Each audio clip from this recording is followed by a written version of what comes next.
Nós estamos vendo aqui rostos que a gente não costuma ver aqui das outras vezes. Isso é bom sinal, gente? Maravilhoso sinal, graças a Deus. Evangelho segundo o Espiritismo, capítulo 6. Porque a nossa fala hoje, o título que a Iraci sugeriu para nós, é Jesus e a doutrina espírita na atualidade. Doutrina espírita é um conjunto de ensinamentos. Movimento espírita somos nós nos relacionando com esse conjunto de ensinamentos. Às vezes a gente ouve alguém falar assim, aí eu desanimei de ser espírita. Mas por que você desanimou de ser espírita? É porque eu chego lá no centro, o pessoal lá é complicado. Então, isso é movimento espírita. Movimento espírita é cheio de gente complicada. Cheio de gente complicada no movimento espírita. Eu acho que eu conheci só um que não era complicado. Estava lá em Uberaba, já desencarnou. Os outros que eu conheci, cheio de complicações. Porque a gente vai lembrar da frase do Cristo. Eu não vim para os sãos. Eu vim para os doentes. Então, meus amigos e minhas amigas, como é que a gente trata alguma coisa se a gente não reconhece o que precisa ser tratado? Quando nós nos reconhecemos como doentes da alma, nós reconhecemos o que precisa ser tratado em nós. Às vezes a gente chega na casa espírita, perfumado, quando dá tempo, não vem direto do trabalho, de banho tomado, de cabelo ainda molhado. Às vezes a gente chega na casa espírita, num carro do ano, sorrindo. A maioria de nós chega sorrindo, né? Se chegar com a cara fechada, porque o negócio tá feio mesmo. Mas às vezes a gente chega com a cara fechada, mas normalmente a gente chega sorrindo. Eu acho bom casal, né? Às vezes o casal, até descer do carro, tá de cara amarrado um com o outro, porque o negócio em casa não é fácil não, né, gente? Os ataques das trevas em casa, os ataques das trevas em casa nos pegam em vigilantes. Então, até descer do carro, mas às vezes é assim, tem dia que até descer do carro, quando a gente chega aqui nesse portãozinho aqui, o pessoal fala, que casal maravilhoso, né? Nossa, olha bem, a gente tem que ser desse jeito aí, ó. Porque não viu a gente dentro do carro. Só viu a gente dali para cá. Porque as lutas que são conosco, a gente acaba espelhando no outro a luta do outro. Então, a doutrina espírita foi feita para nós, com as nossas mazelas, com as nossas dificuldades. O movimento espírita é feito de nós. É feito de quem faz a palestra, de quem é o médium que recebe o espírito, de quem se senta para assistir, porque a gente pensa que ao se sentar para assistir, a responsabilidade nossa às vezes é menor, né? Você estava me chamando de simpósio aqui agora mesmo. Eu falei, mas é só para assistir, né? Porque a gente pensa assim, não, se eu tiver que falar, é mais complicado para mim. Não é, gente. Às vezes os amigos espirituais nos arrastaram até aqui hoje. Nós somos arrastados por amigos mesmo. Por amigos que estão trabalhando para que a gente possa continuar de pé. Para que a gente possa continuar enfrentando as nossas dificuldades, nossos problemas, com elegância. Com elegância. E nós, como doentes da alma, fomos trazidos aqui, pelo médico divino. Alguém representando Jesus nos trouxe, nos convidou para que nós estivéssemos até aqui. Então nós somos movimento espírita. A doutrina espírita, ela é pura, Porque ela, conforme diz o Evangelho segundo o Espiritismo, uma passagem aqui, com licença, eu vou ler um pedacinho, que está lá no Evangelho de João, no capítulo 14, versículo 15. Jesus diz assim: se me amais, guardai os meus mandamentos, e eu rogarei a meu Pai, e ele vos enviará outro Consolador, que é o Santo Espírito, que vai dizer aquilo que eu não disse ainda, e ficará convosco durante todo o tempo, que fala eternamente. Então, a doutrina espírita é esse outro Consolador. Diz Jorge Elahá, que é um palestrante espírita que a gente gosta muito, que a casa espírita, representando o espiritismo, ela teve diversas funções. A primeira função de casa espírita, pelo menos a primeira que eu conheci, quando o espírito baixava na minha mãe, a gente levava ela para o centro. E lá, apresenta o centro, rezava, fazia as preces dela, as leituras dela. No final, recebeu o espírito conversava. Então, a primeira função da casa espírita, para mim, e para boa parte das pessoas, era um pronto-socorro para tirar espírito. Quando o espírito pegava num de nós ali por perto, a gente corria para o centro, porque lá no centro tirava o espírito.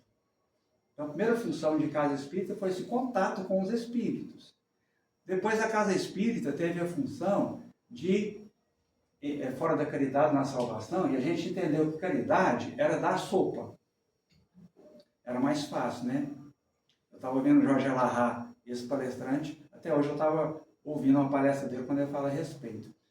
Que eu mesmo frequentei um centro, que a gente, lá no Roosevelt, que aos sábados a gente recebia as famílias assistidas e dava sopa. Então o Jorge Elahá estava comentando que a caridade da semana que a gente fazia, a nossa missa da semana, que era para purificar a alma, era fazer a sopa. Então a gente se sentava lá a Dona Maria e a Dona Josefa, me perdoa as Maria, gente.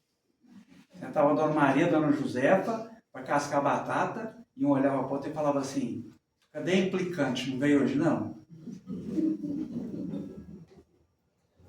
Não, a fulana está chegando, fala baixo que ela está chegando. Isso para a gente era caridade, até a gente entender a amplitude de caridade. Mas então o centro espírita tinha essa função. Depois o centro espírita virou local de cursos. Olha como é que a gente está afastado do Cristo. Virou local de curso. Era só curso. Eu lembro que era um momento da gente conhecer a doutrina espírita. E a gente era cobrado por isso. O centro que eu frequentava, se não fizesse curso, não era médium. Eu não podia trabalhar como médium lá. Fica aqui a sugestão. Brincadeira, gente. Então, se não fizesse curso, não podia trabalhar como médium, não. Tinha que fazer curso. Se tivesse 2 faltas, ficava afastado do trabalho mediúnico, que era só dar passe. 2 faltas, a gente podia ter 2 faltas, desde que fossem faltas justificadas, tá? Por motivos de doença, motivos assim. Então o centro espírita teve esse momento do curso. Eu lembro que uma amiga estava dizendo que nessas confusões que a gente faz, né? Ela frequentava um centro espírita aqui na cidade, um centro espírita grande, renomado, não vou dizer o nome. Eu lembro que ela frequentava esse centro espírita, e ela estava dizendo que era um dia de curso. E quando ela estava entrando lá para começar o curso, quando ela entrou, alguém chegou e chamou por ela. E era uma pessoa toda descabelada, desesperada, toda machucada, que estava com ideia suicida. Olha, eu vim me matar, não sei como é que eu vim parar aqui na porta do centro, porque eu quero acabar com a minha vida. Aí ela ficou muito tocada, foi lá e chamou o pessoal do curso, a presidente do centro estava lá, fulana, a coordenadora do curso estava lá, fulana. Tem uma moça aí fora que está assim desesperada, né? A gente podia pôr ela aqui dentro, conversar com ela, dar um passe nela, né? Aí a coordenadora do curso e a presidente estava lá junto, de jeito nenhum, já está na hora de começar o curso. Já está na hora de começar o curso. Gente, onde é que está Jesus aí? Jesus vai ficar lá fora ou vai ficar no curso? Jesus orientou para fechar a porta. E aí essa amiga nossa falou assim: então vocês ficam no curso, eu vou lá fora conversar com ela. Eu vou dar um passo nela lá na rua. lá no passeio, vou dar um passo, vou conversar com ela, onde estaria Jesus neste momento? Para a gente entender a necessidade da nossa conexão de quem trabalha na casa espírita e de quem vem aqui para compartilhar conosco do aprendizado, das reflexões. Onde estaria Jesus? Então a casa espírita, ela teve esses papéis, que eram quase que exclusivamente esses papéis, que é um educandário. Tem uma frase do Emmanuel que diz que o centro espírita é a escola da alma ensinando a viver. Escola da alma, eu acho tão bonita essa frase dele. Centro espírita, escola da alma ensinando a viver. Ensinando a viver na plenitude. Não ensina a gente a ganhar dinheiro, não ensina como conquistar a promoção, como conquistar o amor da vida, não ensina nada disso. Mas nos ensina a viver como espíritos. Então, o centro espírita teve esses papéis. Qual é o papel essencial da doutrina espírita hoje? Ou, melhor dizendo, do movimento espírita hoje? Qual o papel essencial do movimento espírita hoje? 15 segundos só para pensar. Não precisa ninguém falar nada.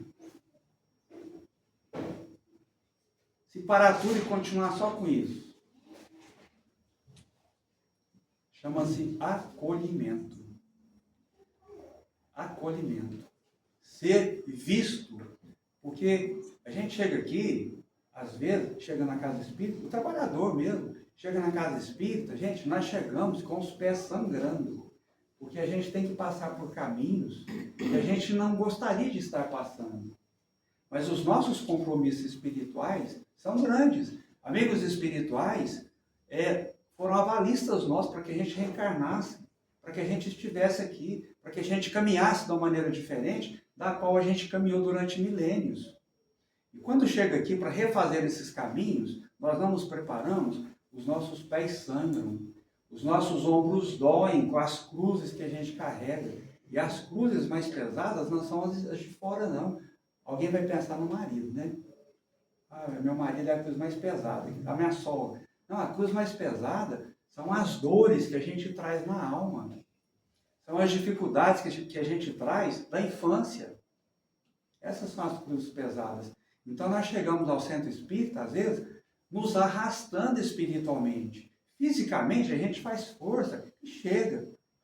Mas espiritualmente a gente chega arrastado. Eu vou dar um... até 8, né? Eu vou dar um testemunho. Vou dar um testemunho aqui.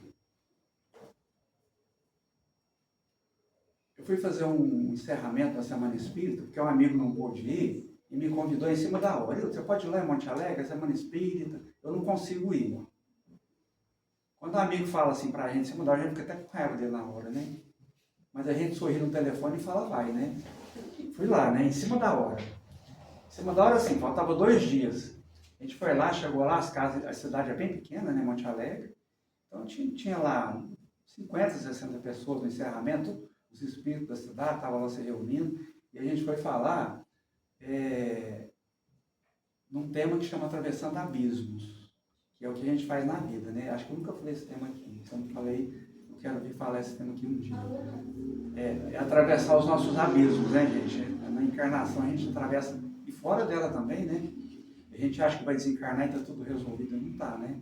Nós continuamos com os mesmos conflitos, as mesmas dificuldades. Desencarnar não é solução para nada. Reencarnar, sim, é solução para muita coisa. Desencarnar, não. Reencarnar, a gente disse aqui, nós nos reencontrarmos, são os reencontros com situações e pessoas para que a gente possa se ajustar. E às vezes a gente fica naquela ilusão de que eu vou desencarnar para descansar desse povo. É engraçado, né? Quem desencarna para descansar, eu vou desencarnar que eu não aguento a minha família mais. Não aguento aquele povo mais. Desencarna, a boa parte de nós vai ficar dormindo, vai repousar. Eu tenho que botar um testemunho ainda, né? Não esqueci não. A gente tem que repousar. E quando acorda, a primeira coisa que pergunta, e o povo? Aquele povo não aguenta ficar sem eu, não. Não sei se alguém que assiste a viagem. Você viu que o personagem lá, quando ela acordou, o que ela queria? Eu tenho que ir lá. Eu tenho que ir lá, que sem eu ninguém vive, né? Vive, casa de novo, tem mais filho. E a vida segue. E a vida segue. E eu estava lá em Monte Alegre, falando desse estudo. E no final, a palestra, a gente cita Bezerra de Menezes lá, né? Que ele é uma parte importante lá na história, que é do livro Voltei. É um espírita lá com os conflitos, as dificuldades dele. E no final, a gente vai dizer de Bezerra de Menezes, que eu estava lá. E quando termina a palestra, eu estava com a camiseta do Fraternidade Sem Fronteiras, que tem uma mão que representa a união dos povos. E aí eu estava conversando e chegou uma mulher acompanhada de uma amiga dela. E o pessoal vai lá, a gente começa a conversar, e tinha um café logo depois. Ela falou assim, deixa eu te contar uma coisa. Eles sortearam 6 livros aqui. E realmente, depois da palestra, teve sorteio de 6 livros. Quando eu ia falar o nome da pessoa, eu falava para minha amiga, é o fulano. Antes de falar o nome. E falava o nome e era o fulano mesmo. O segundo livro, ela falou assim, é o ciclano. E falava o ciclano. A amiga dela falou, credo, eu estou ficando preocupada. Ela falou assim, ela acertou os 6. Eu acertei os 6. Eu não entendi porque ela estava contando aquilo, não. Ela falou, mas sabe por que eu estou te contando isso? Vocês querem saber por quê, gente? Sim. Sabe por que eu estou te contando isso? É porque eu vi Bezerra de Menezes aí do seu lado. A gente vai abrir um parênteses aqui. Os espíritos muito elevados, eles não precisam estar perto de nós. Um pensamento deles os coloca junto de nós. Então ele não precisa sair do lugar que ele está, num plano espiritual, ele não precisa sair de lá para cá. Um pensamento dele, ele já reflete a presença dele ali. Então eu vi Bezerra de Menezes do seu lado. Aí eu concordei com ela para não desagradá-la, né? Era gente lá da cidade, estava nos recebendo lá, concordei com ela. Falei, não, mas que bom, né? Ela falou, você não acreditou em mim, né? Eu não tinha acreditado mesmo, não. Falei, não, acreditei, claro que eu acreditei. Imagina, Bezerra de Menezes, mas um pensamento dele. Quando a gente invoca a presença do Cristo, gente, ele pensa em nós. Quando a gente invoca e pensa nele com confiança, ele pensa em nós, o pensamento dele se coloca junto de nós na nossa casa, aqui no centro. Não precisa ser no centro, não. Na nossa casa, nas nossas dificuldades. E ela falou, você não acreditou em mim? Eu não acreditei, mas eu falei, não acreditei, claro que eu acreditei. E ela olhou, não, você não está acreditando em mim. Aí nesse momento aparece o presidente da casa espírita, que estava nos recebendo lá. Ele aparece e fala assim, eu estou aqui, sem ver a conversa nossa, né? Olha aqui, eu tirei uma foto aqui e eu vi que tinha uma mancha debaixo dessa mão, aqui, na altura da sua barriga aqui. Aí eu aproximei, é um homem de barba e calvo, e de bigode. Aí a mulher falou assim, tá vendo? Você não acreditou em mim, achou que eu estava mentindo, que eu estava inventando, tá vendo? E aí a gente saiu de lá, é lógico que eu fiquei feliz, né? Nós saímos de lá, fomos lá para o café, terminou o café, eu vim embora, que tinha aniversário de uma das minhas noras aqui em Uberlândia, o pessoal estava todo me esperando. Estava todo me esperando, não tinha ninguém me esperando, já estava fazendo festa. Ninguém me esperou. Cheguei lá, a festa já estava correndo solta. Mas quando eu entrei no carro, fora de brincadeira, gente, parece que tinham 5 fantasmas, 5 sombras dentro do carro, me esperando. Mas não eram sombras de espíritos, não. São as sombras que a gente carrega dentro de nós, que nos acompanham. As sombras que a gente traz aqui, que nos acompanham há milênios. As sombras que esperam o nosso reconhecimento e o nosso abraço. As nossas dificuldades. E eu entrei sufocado dentro do carro para vir embora. Ora, se eu saio de uma reunião espírita, onde eu fui, entre aspas, prestar uma colaboração, não era para ter saído de lá bem demais da conta? Não. Eu saí com as minhas sombras, entrei no carro, custando a respirar. E no caminho de Monte Alegre para cá, quando deu ali uns 15 quilômetros, meu carro estava totalmente iluminado. Totalmente iluminado. Eu falei, se eu arrepio. Porque aí a gente vai entender que Jesus utiliza as nossas grandes limitações de poder fazer o bem, para poder iluminar as sombras que estão dentro de nós ou que estão à nossa volta. Nós somos instrumentos na mão do Cristo. Para ser movimento espírita vinculado a Jesus, a gente precisa reconhecer duas coisas. Primeiro, as nossas dificuldades, as nossas limitações, as nossas dores, para lidar com questões do dia a dia que nos machucam. A gente precisa reconhecer isso. Mas a gente precisa reconhecer também que nós temos um trabalho importante na divulgação do Evangelho. Qual que é a melhor maneira de a gente divulgar o Evangelho? Eu vou decorar aqui e vou contar para o povo lá do meu serviço. A melhor maneira é o nosso comportamento. Quando a gente se... Não como um anjo, né? Não como um anjo. Como um ser humano mesmo, mas com dignidade. Com classe diante da dor, do sofrimento. Então, nesse momento, nós temos condição de ser instrumentos do Cristo. Sabe aquela... Acho que todo mundo conhece alguém perfeito, né? Sabe que a pessoa é perfeita? Você pega a foto de férias dela e fala, eu quero ter umas férias dessa aqui, ó, aqui onde ela foi. Só alegria, só felicidade. O Alexandre Landim já teve aqui esses dias. O Alexandre Landim, ele conta assim, deve ter contado a história aqui também, né? Eu estava contando a história lá que tá olhando no Instagram e a amiga dele, daqueles passeios na praia maravilhosos, né? E ele olhou assim e falou, gente, mas a pessoa tá boa demais da conta, né? Vou até ligar para ela para saber a receita, né? Ô fulana, como é que você tá? Sobrevivendo. Sobrevivendo. Essas fotos, quantas dores escondem essas fotos? Aquilo que serve de comparação para nós, né? A gente olha aquilo e olha para o nosso casamento, para a nossa casa, para o nosso corpo, para a nossa vida e fala, gente, mas está tudo ruim para mim mesmo, né? Eu pego aqui, está tudo bom para todo mundo e está tudo ruim para mim. E aí nós aceitamos que a gente não consegue fazer nada. Vira mais um. E deixamos de ser instrumentos na mão de Jesus. Quantas vezes Jesus coloca a mão no nosso ombro e fala assim, vamos lá no Cristo Rei? E eu penso assim, não estou precisando de nada em casa. E ele insiste, vamos lá no Cristo Rei? E às vezes a gente vai lá, compra, sei lá, uma cartela de ovos, um amaciante, sei lá, qualquer coisa. Quando chega na fila do caixa, alguém que está do nosso lado esperando ali, a gente entende. Então foi para isso que Jesus me trouxe aqui. Tinha alguém aqui que precisava que eu fosse um espírita com Jesus. Porque ser espírita sem Jesus é fácil, né? Ser espírita com Cristo porque é testemunho. É testemunho. É reconhecer os nossos limites, nossas dificuldades, e ser útil apesar deles. E ser útil, sendo útil apesar deles, a gente consegue ser um espírita. É um tempo que é engraçado, né? Ele é diferente. Nós estávamos lá no nosso centro Irmã Cárita. Tem um curso às quintas-feiras.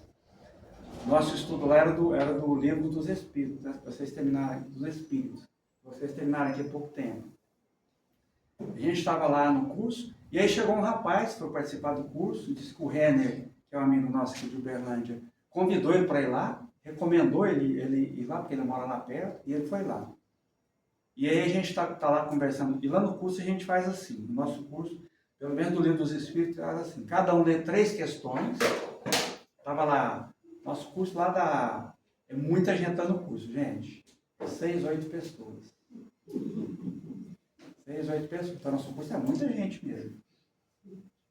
A gente tem preguiça de estudar, né? Eu gosto muito de ler, mas depois de 10 minutos de leitura dá um sono na gente, né? Pega o celular por 2 horas, não dá sono nenhum. Navega no celular e põe lá e esquece. Opa, pera que eu esqueci, né? Começa a ler com 10 minutos, eu já não estou entendendo mais nada. Eu gosto de ler. Então a gente estava lá no curso. Então cada pessoa lê 3 questões e comenta o que ele entendeu. E depois no final, quem tem mais conhecimento acaba comentando mais, relacionando alguma coisa da doutrina, mas sem corrigir quem falou. Ninguém corrige ninguém. A pessoa vai lá e fala que ela entendeu. Se ela quiser falar 1 minuto, 10 minutos, normalmente a pessoa fala 2, 3 minutos. E a gente, nesse trabalho, como esse rapaz tinha chegado e a gente não conhecia, antes de começar, eu perguntei para ele quem ele era, né, para ele se apresentar. Ele contou a história para nós. E aí a gente, durante o curso, nós fomos falar de suicídio. Falar de suicídio. E aí o rapaz, depois que a gente falou, o rapaz falou assim, deixa eu contar uma coisa minha então. Há 3 semanas atrás, eu estive aqui no centro. O Renner falou para eu vir na segunda, que é uma reunião nossa, são as segundas e as quartas-feiras. Mas eu não consegui chegar na segunda e vim na quarta. Quando eu cheguei aqui, tinha um palestrante aí na frente. E eu estava pensando seriamente em me suicidar naquela semana. Seriamente. A vida para mim tinha acabado. E aí eu cheguei aqui, o palestrante entrou e falou assim, estava com o menininho dele e falou assim, gente, no meio do caminho, os amigos me intuíram que alguém que está aqui está pensando em suicídio. E eu preciso falar para essa pessoa, para ela não fazer isso, valorizar a vida dela. Não faz isso agora não, você é importante. Ele começou a falar isso e eu comecei a chorar na hora. E aí a amiga nossa que estava lá, que faz parte do curso, ela falou assim, mas não era só você não que estava pensando nisso no dia não. Tinha mais 4 pessoas aqui pensando em suicidar. Mais 4 pessoas. Olha como a espiritualidade trabalha para poder nos arrastar para o atendimento. Por isso, que de todos os papéis da Casa Espírita, do movimento espírita hoje, o papel mais importante que a gente tem que fazer é o de acolhimento. Eu acho bacana quando chega aqui, né? A gente cumprimenta, sabe o nome das pessoas. Alguém está vendo pela primeira vez aqui? Sejam bem-vindos, viu? Sejam bem-vindos aqui. Todo mundo aqui na mesma luta. A gente precisa se ajudar para voltar para as nossas lutas lá um pouco mais forte. Então, o principal papel do movimento espírita hoje é ser doutrina espírita como acolhimento. É o principal, gente, não é o único, não. A gente ainda vai conversar com mentores espirituais, com guias espirituais. Precisamos estudar a doutrina, precisamos da cultura espírita, para a gente se lembrar quem somos nós, da nossa essência espiritual. Precisamos do nosso momento de caridade externa, que é esquecer de nós para levar para o outro um pouco do muito que a gente tem. Então a gente precisa de todos esses movimentos. Mas o principal é o acolhimento. A casa espírita, para ser Jesus, precisa estar de braços abertos, para não julgar, para acolher, inclusive os trabalhadores. Inclusive os trabalhadores. A gente disse aqui que nós somos doentes da alma, somos, a gente está em chagas da alma. Mas talvez os mais necessitados são os trabalhadores da casa espírita. E que estão no lugar certo. Porque como é consolador a gente estar na casa espírita, como é consolador a gente estar na casa espírita e ouvir a mensagem que parece que foi para nós. E para a gente já caminhar para o nosso encerramento, nós trouxemos aqui do livro Ave Cristo. O livro Ave Cristo ele é editado por Emmanuel, psicografia de Chico Xavier. É um dos livros favoritos de Chico Xavier. É Ave Cristo, Carta de uma Morta e Boa Nova. São os 3 livros. Quem não viu Carta de uma Morta, gente, eu nunca conheci. Eu ouvi um audiobook dela outro dia. Que é a Maria São João de Deus, que é o nome dela. Que foi mãe do Chico Xavier. Gente, eu fiquei maravilhado com aquilo. Falei, como é que eu não conheci isso antes? Sabe, ela contando como é que ela desencarnou, como é que ela chegou a... Então são os 3 livros favoritos do Chico. Esse aqui é um deles. Aconteceu essa história que está no livro Ave Cristo, acontece ali por volta do ano 300 e pouquinho. E aí eu vou ler só um pedacinho do prefácio. O Emmanuel diz assim, hoje, a gente pode falar hoje mesmo, como outrora, na organização social em decadência, como a nossa organização social está decadente, né? Como os valores são diferentes, como nós perdemos o valor moral. E a gente acha, às vezes acha até natural, né? Jesus avança no mundo, restaurando a esperança e a fraternidade, para que o santuário do amor seja reconstituído em seus legítimos fundamentos. Por mais se desenfreie a tormenta, Cristo pacifica. A gente acha que Jesus... Cadê Jesus, né? Jesus não está fazendo nada. Hoje ele trabalha mais do que nunca. Por mais negreja a sombra, Cristo ilumina. Por mais se desmande a força, Cristo reina. A obra do Senhor, eu quero que todo mundo preste muita atenção nisso aqui, para ver o nosso papel de movimento espírita. A obra do Senhor, porém, roga recursos na concretização da paz, pede combustível para a luz e reclama boa vontade na orientação para o bem. A ideia divina requisita braços humanos. Eu acho muito profundo isso aqui. A ideia divina requisita braços humanos. A bênção do céu exige recipientes na terra.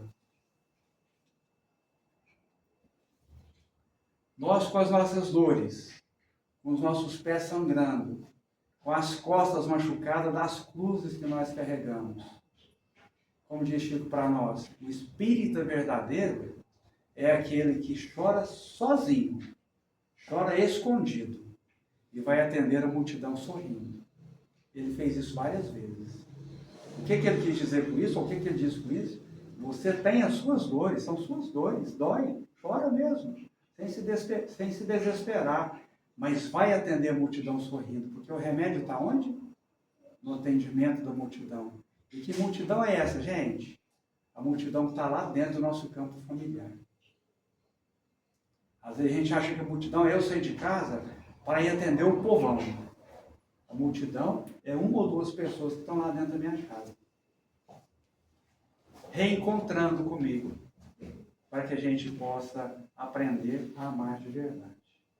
Não sei se era isso, quando você deu o convite, para que a gente entendesse que sem Jesus não existe espiritismo. Sem Jesus não existe caridade. Sem Jesus não existe amor. Sem Jesus, gente, a gente não consegue ficar de pé.